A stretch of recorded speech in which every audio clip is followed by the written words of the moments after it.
agenda in the Senate.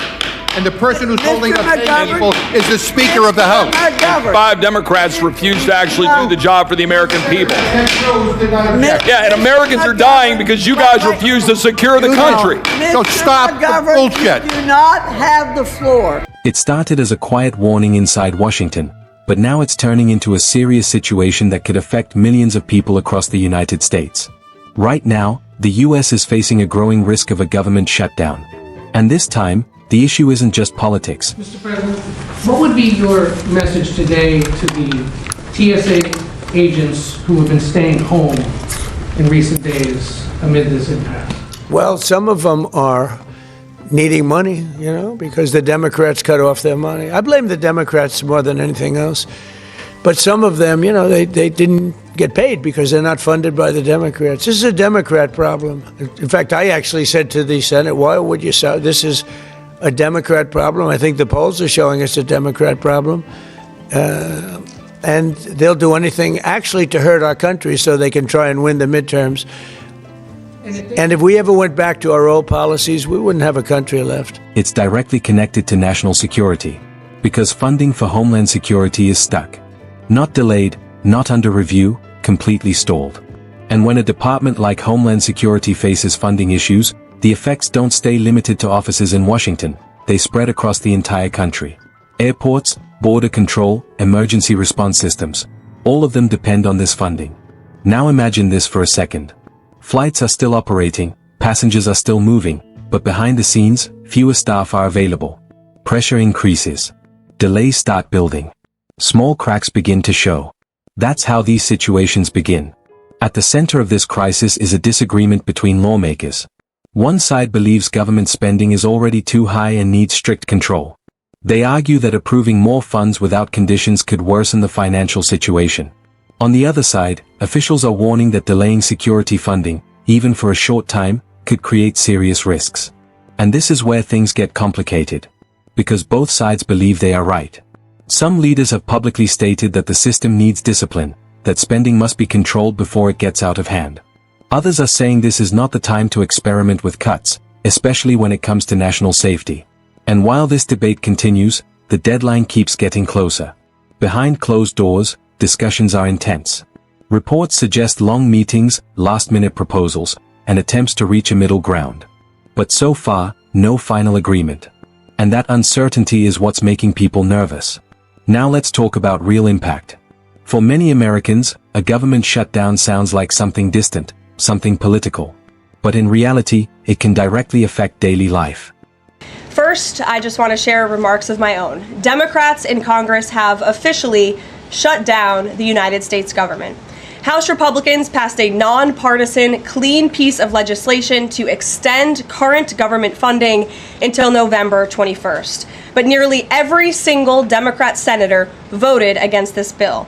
To be clear, this was the exact same bill that Democrats approved 6 short months ago in March, just adjusted for inflation.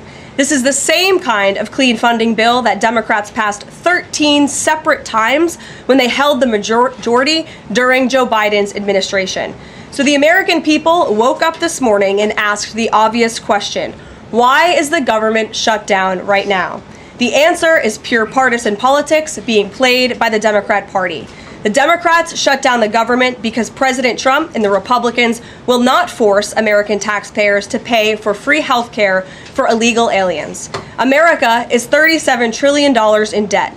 We cannot afford to provide taxpayer-funded free health care to illegals who broke the law to enter our country.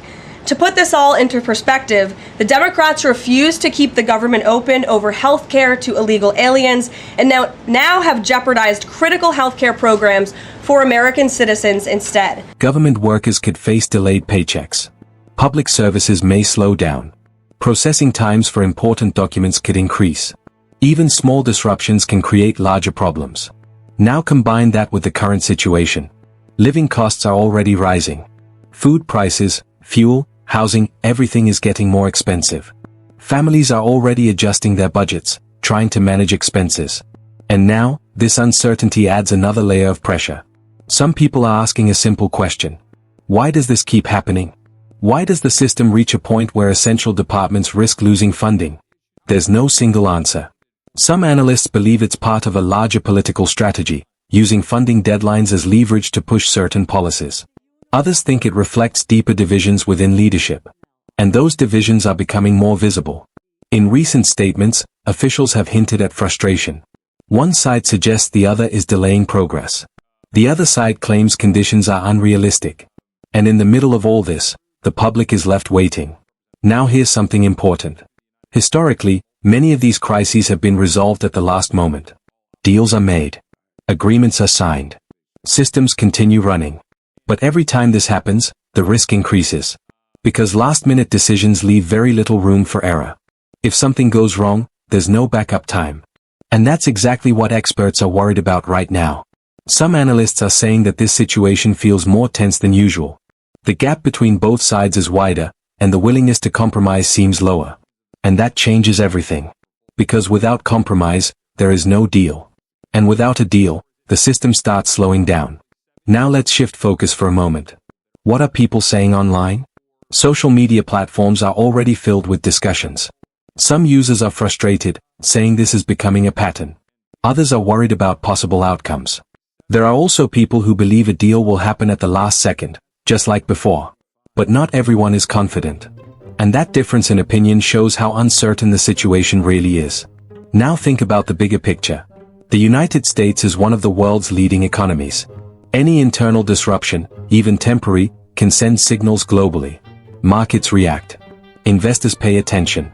International partners watch closely. And that's why this situation is getting global attention. Because it's not just about one department. It's about stability. It's about confidence. And most importantly, it's about what happens next. Because as the deadline approaches, pressure continues to rise. And the decisions made in the next few hours or days could define everything. But here's the thing. Even now, talks are still ongoing. Efforts are still being made. And there's still a chance that a deal could happen before it's too late. But if it doesn't, that's where things start to change. And what happens next is even more serious. Now imagine this scenario. The deadline passes, and no agreement is reached. That's when the real impact begins. A government shutdown doesn't happen all at once like a switch turning off. It starts gradually. Certain services slow down. Some departments reduce operations. Non-essential work is paused. But the effects build quickly. Government employees may be asked to continue working without immediate pay. Others may be temporarily sent home. And that creates pressure, not just financially, but mentally. Because uncertainty is one of the biggest stress factors. Now let's bring Homeland Security back into focus. This department is responsible for some of the most critical operations in the country. Border protection, airport security, emergency coordination, these are not areas where delays are easily manageable. Even a small disruption can have serious consequences. And that's why many officials are warning against letting the situation reach that point. Some statements suggest that even short-term delays could create avoidable risks. Others are emphasizing that security systems need consistency, not uncertainty. But despite these warnings, the disagreement continues. Now here's something that's not often discussed. These situations also affect trust. When people see repeated funding crises, it can reduce confidence in the system. It creates a sense that important decisions are always pushed to the edge, and over time, that perception grows. Now from an economic perspective, the impact can spread even further. Markets don't like uncertainty. Investors prefer stability. When there's a risk of shutdown, reactions can be immediate. Small shifts in confidence can lead to bigger movements in financial systems. And while some of these effects are temporary, others can last longer. Now let's talk about what could happen next. There are three possible scenarios. First, a last-minute deal. This is the most common outcome. Leaders reach an agreement just before the deadline, funding is approved, and operations continue. Second, a short-term extension. This means temporary funding is approved to buy more time for discussions.